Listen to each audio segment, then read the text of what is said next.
Hello student, जैसा कि जो क्लास 10th का चैप्टर है रासायनिक अभिक्रिया एवं समीकरण, उसका जो टॉपिक चल रहा है उसको हम लोग आगे बढ़ा रहे हैं, फॉरवर्ड कर रहे हैं। और आज हम लोग पढ़ने जा रहे हैं रासायनिक अभिक्रियाओं के प्रकार। ठीक है, बहुत मोस्ट इम्पॉर्टेंट टॉपिक है। वीडियो को पूरा अंत तक देखिएगा और आज आपको गारंटी के साथ करें कि पूरा जो अभिक्रियाओं के प्रकार हैं वो बिल्कुल क्लियर तरीके से समझ में आने वाला है। ठीक है, तो देखिए अभिक्रियाओं के प्रकार की बात करें तो सबसे पहले हम ये समझते हैं कि रासायनिक अभिक्रिया, तो रासायनिक अभिक्रिया हमने आपको बताया था कि जब कोई यौगिक किसी नए यौगिक का निर्माण करता है तो वो रासायनिक अभिक्रिया कहलाता है। ठीक है, तो रासायनिक अभिक्रियाओं के प्रकार की अगर हम बात करें तो जो पहली अभिक्रिया होती है उस अभिक्रिया को हम लोग कहते हैं संयोजन अभिक्रिया। किस नाम से जानते हैं? संयोजन अभिक्रिया के नाम से। इसी अभिक्रिया को हम लोग योगात्मक अभिक्रिया भी कहते हैं, या योगात्मक अभिक्रिया। ठीक है, आइए चर्चा करते हैं कि योगात्मक अभिक्रिया क्या होता है। देखिए, इससे पहले मैं कहूँगा कि अगर आपने अभिक्रिया का जो और भी इसके पहले जो वीडियो डाला हमने उसको देख लेंगे तो आपको ये समझ में आएगा कि अभिक्रिया कैसे होती है। आज हम लोग डिस्कस करेंगे कि संयोजन अभिक्रिया क्या होता है। देखिए, यहाँ पर जो कुछ लिखा जाता है तीर के इस साइड में, है ना, मान लीजिए a और प्लस b हमने लिखा, इसको हम लोग नाम देते हैं अभिकारक का। हमने आप लोगों को बताया था कि इसको अभिकारक कहते हैं। और जो तीर के उस तरफ बनता है उसको हम लोग कहते हैं उत्पाद। मान लीजिए यहाँ पर AB बना और इसको हम लोग बोलेंगे उत्पाद, यानी ये प्रोडक्ट हमारा बन रहा है। ठीक है, यहाँ पर रिप्रेजेंट हम कर सकते हैं, ये गैस था, मान लीजिए ये लिक्विड था और ये जो है सॉलिड बन गया। ऐसा कुछ भी हम इंडिकेशन दे सकते हैं। इससे पता चलता है कि हमारा जो अभिकारक या उत्पाद है वो किस अवस्था में है, उसका स्टेट क्या है। ठीक है, तो योगात्मक अभिक्रिया क्या होती है कि जब दो या दो से अधिक अभिकारक, देखिए दो है या इससे अधिक अभिकारक की संख्या कितनी है, तो कहेंगे सर यहाँ एक A अभिकारक है और यहाँ दूसरा जो है वो B अभिकारक है। ये दोनों अभिकारक जब मिले तो तीसरे एक उत्पाद का निर्माण किया जो AB है, और यही जो नया उत्पाद बना यही हमारा क्या कहलाएगा, यही हमारा ये जो पूरा प्रोसेस है कहलाएगा अभिक्रिया। ठीक है, अब चूंकि इसमें दो या दो से अधिक यौगिक मिल करके एक ही प्रोडक्ट बना रहा है, एकल उत्पाद बना रहा है, तो अगर एकल उत्पाद का निर्माण करे, एक उत्पाद का निर्माण करे तो उस अभिक्रिया को हम कहते हैं संयोजन अभिक्रिया। ठीक है, अभिक्रिया जैसे मान लीजिए यहाँ पर ये मैंने एक अभिकारक बनाया हुआ है, ठीक है, और प्लस का हमने यहाँ पर ये एक टाइप का बॉक्स बना दिया है। ठीक है, एक टाइप का हमने क्या किया है, बॉक्स बना दिया है। तो ये दोनों मान लीजिए अभिकारक थे। अब जब इनका रिएक्शन हुआ तो ये जो अभिकारक था ये और ये दोनों अभिकारक मिल करके, है ना, ये दोनों अभिकारक जो है वो मिल करके इस टाइप का एक यौगिक बना लेगा। मतलब ये जो दोनों अभिकारक थे एक साथ क्या हुए, जुड़ गए। ये एक अलग अभिकारक था, ये एक अलग अभिकारक था, दोनों अभिकारक मिल करके क्या किए, एक उत्पाद बना लिए। तो ऐसी टाइप की अभिक्रिया जो होगी उसको हम लोग क्या नाम देंगे, संयोजन या योगात्मक अभिक्रिया। आइए कुछ एग्जाम्पल से हम लोग समझने का प्रयास करते हैं। देखिए, अगर मान लीजिए यहाँ पर मैं आप लोगों को दिखाऊँ कि पहला रिएक्शन जो NCERT में दिया गया है वो Mg और प्लस ऑक्सीजन गैस का दिया गया है O2 का। ठीक है, कि जब मैग्नीशियम ऑक्सीजन गैस के साथ अभिक्रिया करता है तो क्या बनता है। तो आप सभी लोग जानते होंगे या नहीं जानते हैं, तो मैग्नीशियम ऑक्साइड बनाता है। क्या बनाता है, मैग्नीशियम ऑक्साइड, MgO बनाएगा। अब देखिए, इसमें दो या दो से दो अभिकारक थे और दोनों अभिकारक मिलकर के क्या बना लिए, एक उत्पाद बना लिए। तो इस अभिक्रिया को हम क्या कहेंगे, योगात्मक अभिक्रिया। अब इसको आप चाहे तो संतुलित भी कर सकते हैं। कैसे संतुलित करेंगे, जैसे अगर मैग्नीशियम की बात करें तो इधर मैग्नीशियम कितना है, 1 है, इधर ऑक्सीजन कितना है, 2 है। ठीक है, ऑक्सीजन 2 है और मैग्नीशियम 1 है। इधर अगर बात करें तो आप कहेंगे सर मैग्नीशियम तो 1 है लेकिन ऑक्सीजन भी 1 है, क्योंकि यहाँ तो ऑक्सीजन 2 था। तो हम लोग जो द्रव्यमान संरक्षण का नियम पढ़ते हैं उसके अंतर्गत ये बताया गया है कि जो उत्पाद बनेगा, यानी जो अभिकारक होगा, अभिकारक में जितनी मात्रा है वही हमारे उत्पाद में होना चाहिए। तो इधर ऑक्सीजन कम है, तो आप कहेंगे सर ऑक्सीजन को बैलेंस करने के लिए हम ऑक्सीजन का, आप लोगों को बैलेंस का नियम पढ़ा है, बैलेंसी का नियम, तो यहाँ आप क्या करेंगे, 2 करेंगे। जैसे ही यहाँ 2 करेंगे तो मैग्नीशियम भी 2 हो जाएगा, यानी आप यहाँ 2 लगा देंगे। तो इस तरीके से ये आपका संतुलित हो जाएगा समीकरण।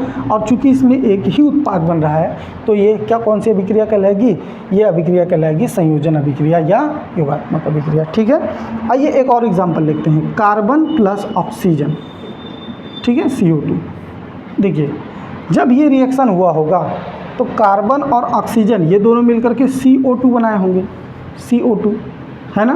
तो इसमें भी आप देखेंगे कि एक या एक से अधिक, 2 या 2 से अधिक अभिकारक थे और ये दोनों मिलकर के एक उत्पाद बना लिए जो कार्बन डाइऑक्साइड था। क्या था, कार्बन डाइऑक्साइड।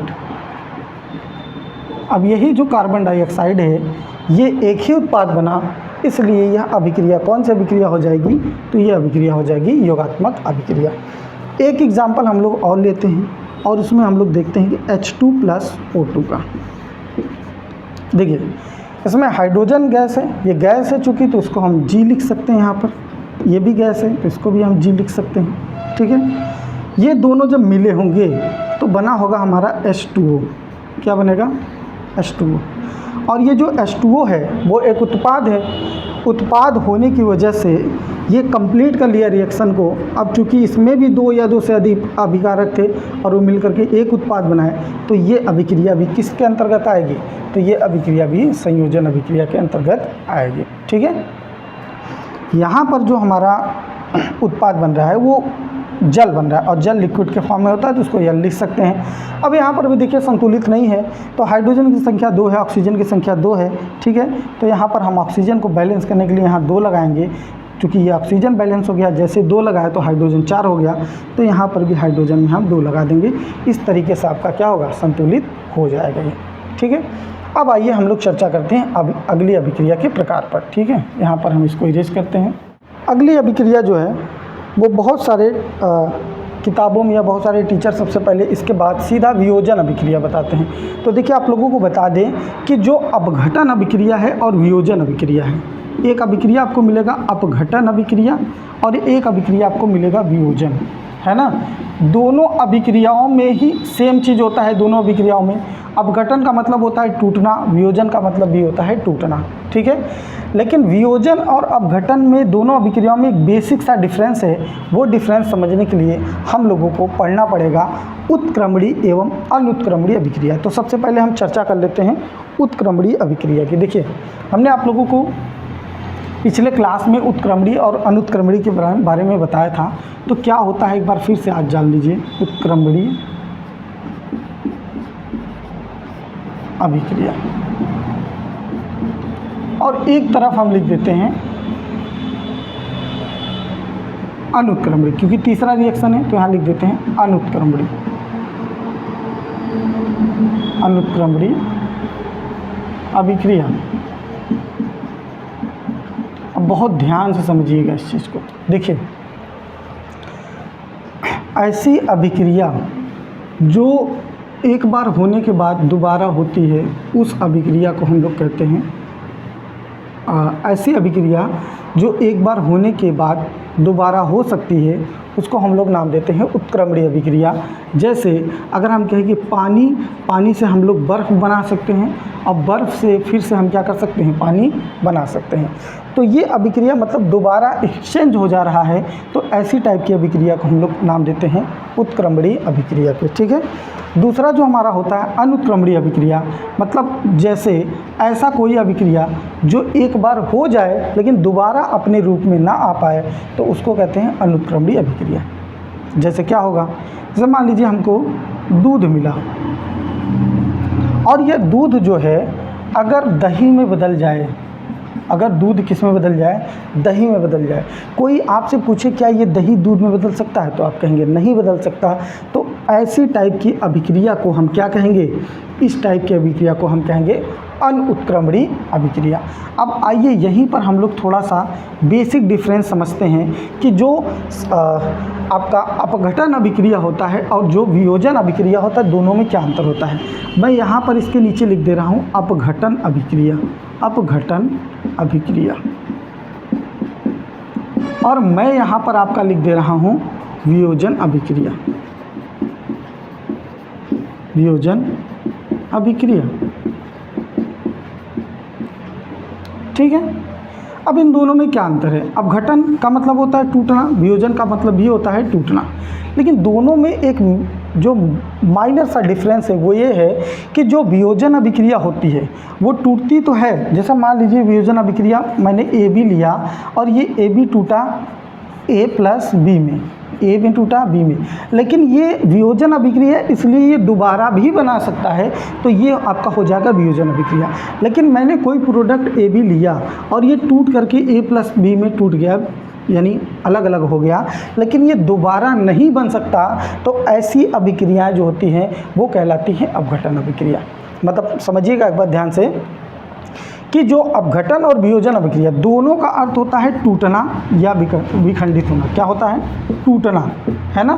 मतलब एक उत्पाद होगा और एक उत्पाद से दो या दो से अधिक यौगिक बनेगा। यहाँ पर भी एक उत्पाद है, इसमें भी 2 या 2 से अधिक यौगिक बन रहा है, लेकिन डिफरेंस क्या है वियोजन अभिक्रिया में। वियोजन अभिक्रिया पुनः बन सकता है, यानी पुनः जो है अभिकारक, इसका जो उत्पाद बन रहा है वो अभिकारक में कन्वर्ट हो सकता है, लेकिन जो अपघटन अभिक्रिया होती है वह अभिक्रिया फॉलो करती है अनुत्क्रमणीय अभिक्रिया, यानी जो अभिक्रिया एक बार हो जाए और दोबारा ना हो पाए तो उसी अभिक्रिया को हम लोग नाम देते हैं क्या? अनुत्क्रमणीय अभिक्रिया के। आइए इसके लिए कुछ हम लोग जो है वो कुछ इसका एग्जाम्पल देखते हैं। जैसे हम बात करें, हमारा एक कोई प्रोडक्ट है HCl, हाइड्रोक्लोरिक एसिड, HCl है। अब जब ये टूटता है तो ये टूटता है H2 प्लस का Cl2 में, H2 में टूटा, Cl2 में टूटा।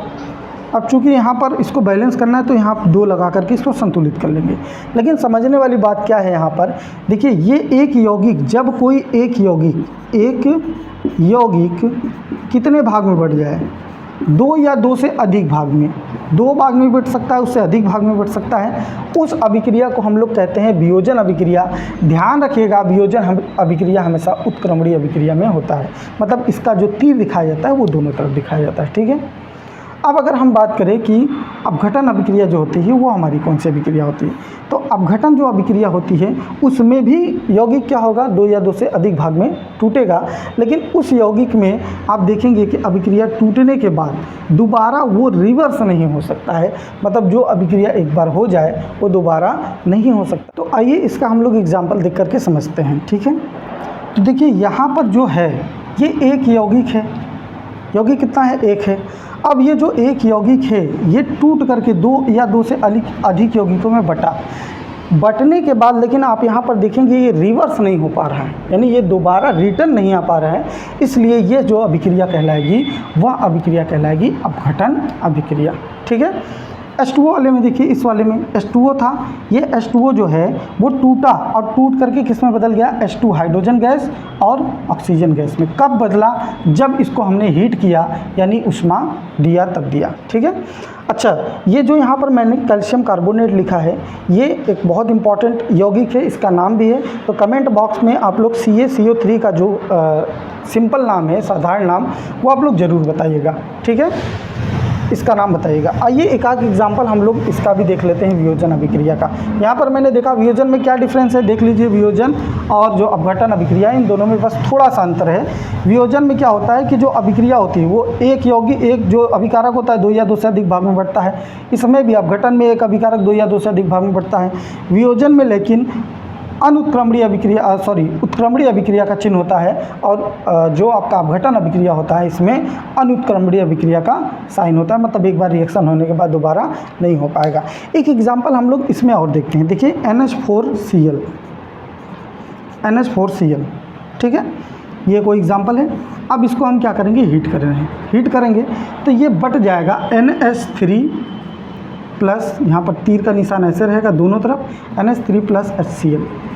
कि आपने देखा कि इसमें भी एक अभिकारक 2 या 2 से अधिक उत्पाद में टूटा, लेकिन यहाँ पर जो टूटने का प्रोसेस है वह ये है कि इसमें दोनों तरफ ये रिएक्शन हो रहा है। ठीक है, तो आई होप आप लोगों ने जो वियोजन अभिक्रिया और जो अपघटन अभिक्रिया है इसके बारे में सुना। एक बार फिर से सुन लीजिए क्या होता है। वह अभिक्रिया जो अपने अभिकारक से 2 या 2 से अधिक उत्पाद बनाए उसे कहते हैं वियोजन अभिक्रिया। लेकिन वियोजन अभिक्रिया सदैव उत्क्रमणीय अभिक्रिया के लिए कार्य करता है। ठीक है, वह अभिक्रिया जिसमें कोई अभिकारक 2 या 2 से अधिक भाग में उत्पाद बनाए या बट जाए उसको कहते हैं अपघटन अभिक्रिया। लेकिन अपघटन अभिक्रिया सदैव अनुत्क्रमणीय अभिक्रिया के लिए कार्य करता है। ठीक है, तो आई होप आप लोगों ने इस बात को समझ लिया होगा। सबसे पहले मैंने आप लोगों को योगात्मक अभिक्रिया बताया, फिर मैंने आप लोगों को उत्क्रमणीय अभिक्रिया, अनुत्क्रमणीय अभिक्रिया बताया, अनुत्क्रमणीय और उत्क्रमणीय अभिक्रिया के आधार पर वियोजन अभिक्रिया और अपघटन अभिक्रिया बताया। अब हम लोग आगे डिस्कस करने वाले हैं कि ऊष्माक्षेपी और ऊष्माशोषी अभिक्रिया क्या होती। आइए अब हम लोग समझते हैं ये ऊष्माक्षेपी और ऊष्माशोषी अभिक्रिया। ऊष्माक्षेपी जो अभिक्रिया होता है इसको हम लोग कहते हैं एक्सोथर्मिक रिएक्शन, और ऊष्माशोषी जो अभिक्रिया होता है इसको एंडोथर्मिक रिएक्शन। इसको समझने से पहले हम लोग पहले एक बेसिक सा एग्जांपल लेते हैं। मान लीजिए आपने किसी से काम करवाना है, आपको किसी से कोई काम करवाना है। आप किसी बच्चे को कहीं पर दुकान पर भेज रहे हैं काम करने के लिए, लेकिन वो बच्चे को जैसे आपने बोला कि तुम दुकान पर चले जाओ, मेरा ये सामान लेकर चले जाओ। ठीक है, तो वो लड़का क्या बोला, वो कह रहा है कि ना पहले हमको पैसा देंगे, कुछ हमको 2, 4, 5 रुपए देंगे तब जा कर के हम काम करेंगे, ये बोल सकता है। या फिर वो ये कह सकता है कि हम काम करके आएंगे तब हमको पैसा दे देना। ठीक है, तो कहने का मतलब ये है कि जब कोई अभिक्रिया हो, है ना, मान लीजिए कोई अभिक्रिया हुई, उसके बाद ऊर्जा निकली, यानी काम करने के बाद तुमने पैसा दिया, तो फिर वह अभिक्रिया कहलाएगी ऊष्माक्षेपी अभिक्रिया। यानी रिएक्शन हो गया तब ऊष्मा निकली। ठीक है, रिएक्शन होने के बाद क्या निकल रही है, ऊष्मा निकल रही है।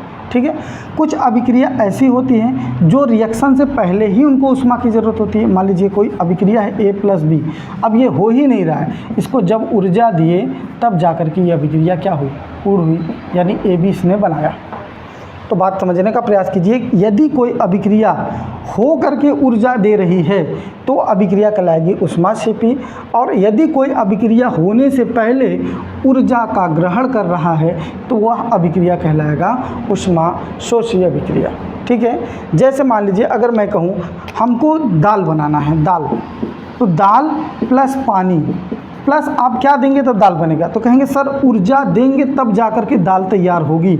ऊर्जा देने के बाद दाल आपकी क्या रही है, पक जा रही है, दाल पक जा रही है।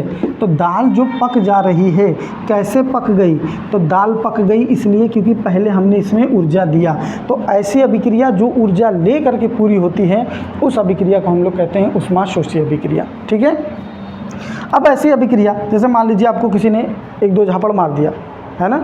अब 1-2 झापड़ मारने के बाद जैसे मान लीजिए आपको किसी ने कुछ भी बोल दिया, ठीक है, तो जब उसने बोला, है ना, तो बोलने के बाद आप कुछ समय बाद आपको कोई मारा तो उस समय आपने ऊर्जा नहीं निकाला, लेकिन कुछ समय बाद जब आपको लगा कि यार हमको तो ये मार दिया तो आपने ऊर्जा निकालना शुरू किया, यानी कि अभिक्रिया होने के बाद आपकी ऊर्जा निकली।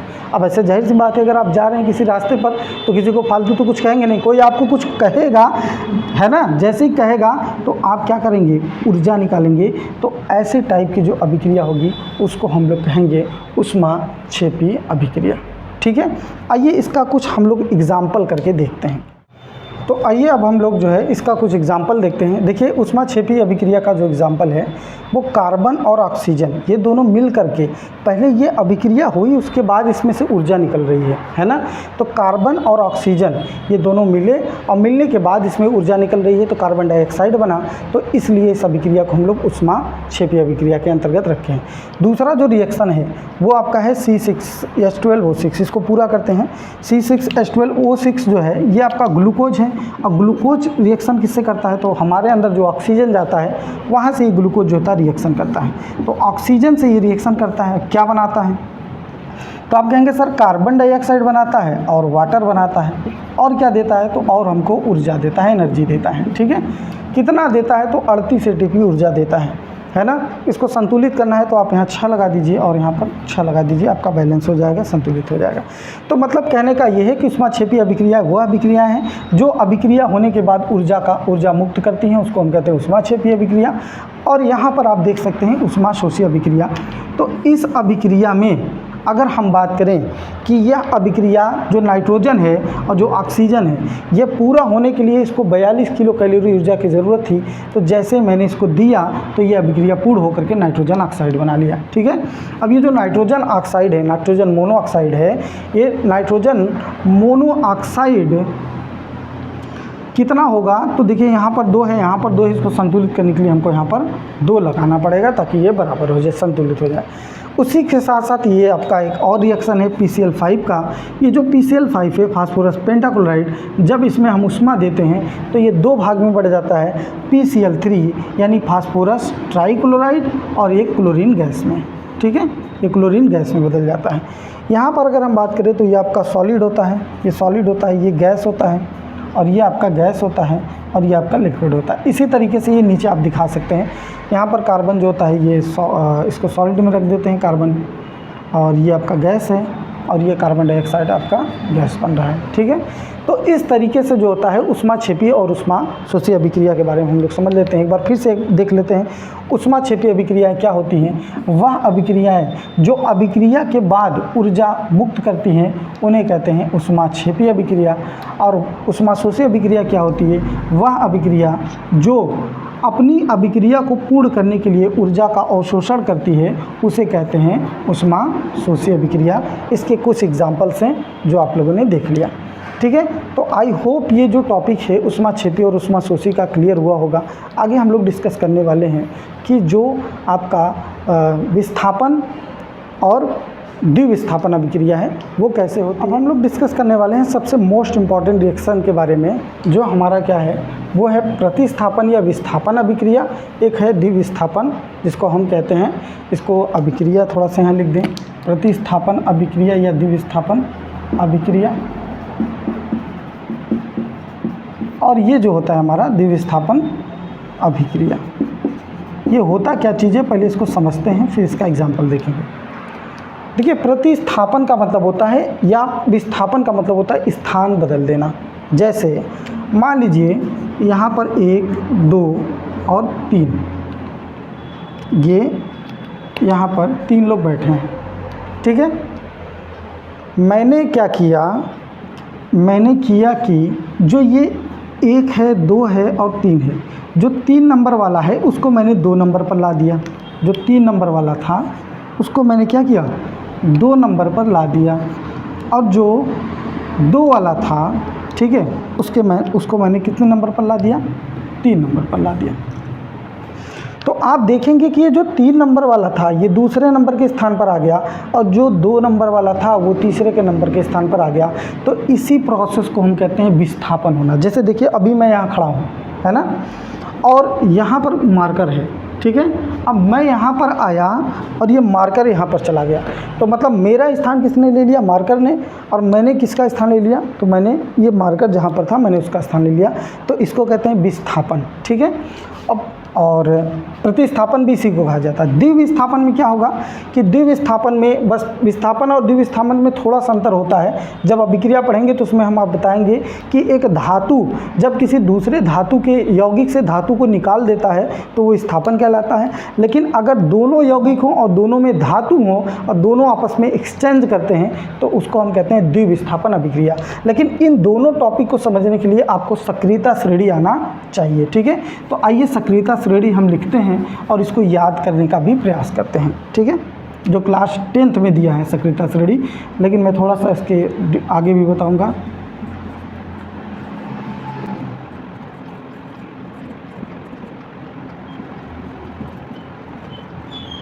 देखिए मैंने कुछ एलिमेंट लिखा, lithium, potassium, barium, strontium, sodium, calcium, magnesium, aluminium, zinc, ferrous, tin, lead, hydrogen, copper और पारा, और जो सिल्वर है, गोल्ड है और प्लेटिनम है ना। इसको याद करिएगा और याद करने के बाद आप ये ध्यान रखिएगा कि जो तत्व जितना ऊपर है वह तत्व उतना ज़्यादा सक्रिय है। कहने का मतलब ये है कि मान लीजिए अगर HCl है और HCl कोई विलेन है, इसके साथ मैं रिएक्शन कराना चाहूँ Ba का और इसके साथ मैं रिएक्शन कराना चाहूँ K का, तो कहेंगे पहले रिएक्शन कौन करेगा, तो आप कहेंगे सर ये K करेगा इसके साथ रिएक्शन। क्यों करेगा?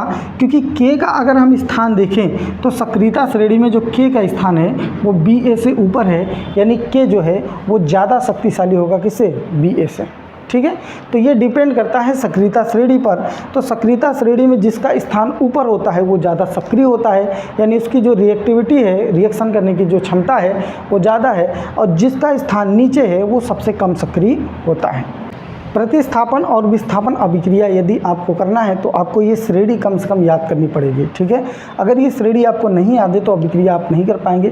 फिलहाल अभी मैं यहाँ पर करके आप लोगों को दिखा रहा हूँ। बाकी अगर आप चाहते हैं कि ये श्रेणी आपको मुश्किल से 3 मिनट के अंदर याद हो जाए तो आप लोग कमेंट करिएगा। मैं गारंटी के साथ कह रहा हूँ कि जो ट्रिक मैं आपको बताऊँगा 100% आपको उससे याद हो जाएगा। लेकिन अगर आपको ऐसे ही याद हो जा रहा है तो अभी याद कर लीजिए आप। तो आइए, वीडियो थोड़ा सा बड़ा हो जाएगा इसलिए मैं इसको यहाँ पर स्किप कर रहा हूँ। ठीक है, एक क्वेश्चन मैं दे रहा हूँ, Fe+SO4, MgSO4। मैं अगर पूछूं आपसे कि क्या ये रिएक्शन पॉसिबल है, तो सबसे पहले ये जो मेटल है, ये मेटल विस्थापित किसको करेगा, Mg को करेगा। लेकिन आप ये चेक करिए क्या Mg ज़्यादा पावरफुल है कि Fe ज़्यादा पावरफुल है। तो मैं चेक करता हूँ, Mg यहाँ पर है और जो Fe है वो इसके नीचे है ना। तो इसका मतलब है कि मैग्नीशियम ज़्यादा शक्तिशाली है किससे, Fe से। इसका मतलब है ये रिएक्शन होगा ही नहीं। ठीक है, लेकिन अगर यही सेम चीज़ मैं क्या कर देता, अगर यही सेम चीज़ मैं कर देता इधर Fe और इधर मैं कर देता Mg, अब मैं कहता क्या ये रिएक्शन पॉसिबल है, तो बिल्कुल आप कहते सर ये रिएक्शन पॉसिबल है, क्योंकि जो Mg है वो ज़्यादा सक्रिय है किससे, Fe से। तो मतलब ये रिएक्शन करेगा, और रिएक्शन करेगा तो मैग्नीशियम पर 2 प्लस आयन और SO4 पर 2 माइनस आयन, यानी बना लेगा MgSO4 और प्लस का हो जाएगा इधर Fe। तो आप इस रिएक्शन में अगर आप देखें तो आप देख सकते हैं कि ये जो रिएक्शन है इसमें जो Fe है, इस Fe का स्थान कौन ले रहा है, इस Fe का स्थान ले रहा है Mg। यानी जहाँ पर Mg लगा हुआ था, जहाँ ये SO4 के साथ क्या लगा हुआ है, Fe लगा हुआ है, वहीं पर Mg आ गया, और जहाँ पर Fe था, है ना, जिस स्थान पर Mg था उस स्थान पर, इसको थोड़ा सा ऐसे करके लिखें तो ज़्यादा बेटर समझ में आएगा। अगर मैं यहाँ लिख दूँ Fe और यहाँ मैं लिख दूँ MgSO4, ठीक है, तो आप इसमें चेक करिए कि जिस स्थान पर Mg है उस स्थान पर Fe आ गया, और जिस स्थान पर Fe था उस स्थान पर Mg आ गया। तो यह जो अभिक्रिया कहलाएगी वो अभिक्रिया कहलाएगी आपकी प्रतिस्थापन अभिक्रिया। ठीक है, कुछ क्वेश्चन मैं और कर लेता हूँ। जैसे मान लीजिए अगर मैं आपसे कह दूँ कि Fe प्लस, या कोई दूसरा एलिमेंट ले लेते हैं, सोडियम प्लस HCl, क्या ये रिएक्शन होगा, विस्थापन होगा, है ना। तो बिल्कुल होगा, सोडियम विस्थापित कर देगा हाइड्रोजन को। क्यों? क्योंकि सोडियम अगर आप देखें तो यहाँ पर है और हाइड्रोजन यहाँ पर है, यानी नीचे गया हाइड्रोजन, तो हाइड्रोजन क्या होगा, कम शक्तिशाली होगा, सोडियम ज़्यादा होगा। तो सोडियम आसानी से इसको क्या करेगा, रिमूव कर देगा, और रिमूव करके क्या बनाएगा, तो बना लेगा NaCl प्लस का H2 गैस, NaCl प्लस का H2 गैस। अब चूंकि यह अभिक्रिया संतुलित नहीं है, बस हमें इसमें देखना है कि स्थान किसका ले रहा है। तो ये देखिए सोडियम जहाँ था वहाँ पर हाइड्रोजन आ गया, और जहाँ पर हाइड्रोजन था वहाँ पर क्या चला गया, सोडियम। ठीक है, तो अब इसको बैलेंस करने के लिए क्या करेंगे, यहाँ पर देखिए हाइड्रोजन 2 हो रहा है, यहाँ पर 1 हो रहा है, तो यहाँ 2 लगा दीजिए। क्लोरीन भी इधर क्या होता है, 2 हो गया, यहाँ भी आप 2 लगा सकते हैं। ठीक, जब यहाँ भी 2 हो गया तो फिर आपको बैलेंस करने के लिए सोडियम को यहाँ पर भी 2 लगा देना है। ये तो बात हो गई किसकी, प्रतिस्थापन या विस्थापन अभिक्रिया की। अब हमको समझना है कि जो द्विविस्थापन अभिक्रिया होता है वो क्या होता है। ठीक है, तो आइए समझते हैं। आइए देखते हैं द्विविस्थापन अभिक्रिया के एग्जाम्पल को। एक एग्जाम्पल मैंने ले लिया MgSO4 प्लस CaCO3। अब इसकी पहचान क्या है द्विविस्थापन अभिक्रिया की, तो द्विविस्थापन में अब आपने जो प्रतिस्थापन अभिक्रिया था उसमें आपने देखा था यहाँ पर एक मेटल रहता था और यहाँ पर एक यौगिक रहता था जिसमें मेटल होता था। तो एक जब धातु किसी यौगिक के धातु परमाणु को हटा करके उसका स्थान ले लेता है तो उसको कहते हैं विस्थापन अभिक्रिया। लेकिन अगर कोई दो यौगिक वाले जिसमें धातु उपस्थित हो और वो दोनों धातु आपस में अदला बदली कर ले, आपस में परिवर्तित हो जाए, तो उस अभिक्रिया से जो उत्पाद बनता है उस टाइप की जो अभिक्रिया होती है उसको हम लोग कहते हैं द्विविस्थापन अभिक्रिया। एक बार फिर से समझिए, अगर कोई दो यौगिक हों जिनमें धातु हो और वह धातु दोनों अपने स्थान को अदला बदली कर ले, एक्सचेंज कर ले, तो इस टाइप की जो अभिक्रिया होती है इसको हम लोग नाम देते हैं द्विविस्थापन अभिक्रिया का। तो अगर इसका जो रिएक्शन है वो हम कराएंगे तो हमको मिलेगा Mg, और ये इस तरफ आ जाएगा, इसके CO3 को पकड़ लेगा तो MgCO3 बन जाएगा। और यहाँ पर अगर हम बात करें, ये जो Ca है इसके SO4 को पकड़ेगा तो बना लेगा CaSO4। ठीक है, आपने देखा द्विविस्थापन अभिक्रिया में क्या हुआ। परिभाषा अगर आपसे पूछेगा द्विविस्थापन का तो क्या लिखेंगे कि ऐसे अभिक्रिया जिसमें दो यौगिक हो और दोनों यौगिक के जो धातु परमाणु हैं वो आपस में एक्सचेंज हो जाए, आपस में अदला बदली कर ले या परिवर्तित हो जाए, तो उस अभिक्रिया को हम कहते हैं द्विविस्थापन अभिक्रिया। ठीक है, तो एक रिएक्शन जैसे मैं आप लोगों को और करके दिखा देता हूँ। FeCl2 plus CuCO3। ठीक है, ये फेरस क्लोराइड है और ये क्यूप्रिक कार्बोनेट है। ठीक है, क्योंकि 2 प्लस आता है तो ये बनाता है क्यूप्रिक, है ना, 1 प्लस रहता है तो क्यूप्रस होता है। फिलहाल ये मैंने टॉपिक आप लोगों को आयन वाले में बताया था, वहाँ से आप देख लीजिएगा। ठीक है, ये जो विस्थापित करेगा वो कॉपर को करेगा और कॉपर इसके स्थान पर आएगा, तो मतलब कॉपर आयरन के स्थान पर आ जाएगा और आयरन जो है कॉपर के स्थान पर जाएगा, तो क्या बना लेगा, यहाँ आएगा तो बनाएगा CuCl2 और ये बना लेगा FeCO3। तो इस प्रकार की जो अभिक्रिया होती है इसको हम कहते हैं द्विविस्थापन अभिक्रिया। ठीक है, तो आई होप आप लोगों ने अभिक्रिया के जो बेसिक पॉइंट्स थे उसको आप लोगों ने क्लियर किया होगा। ठीक है।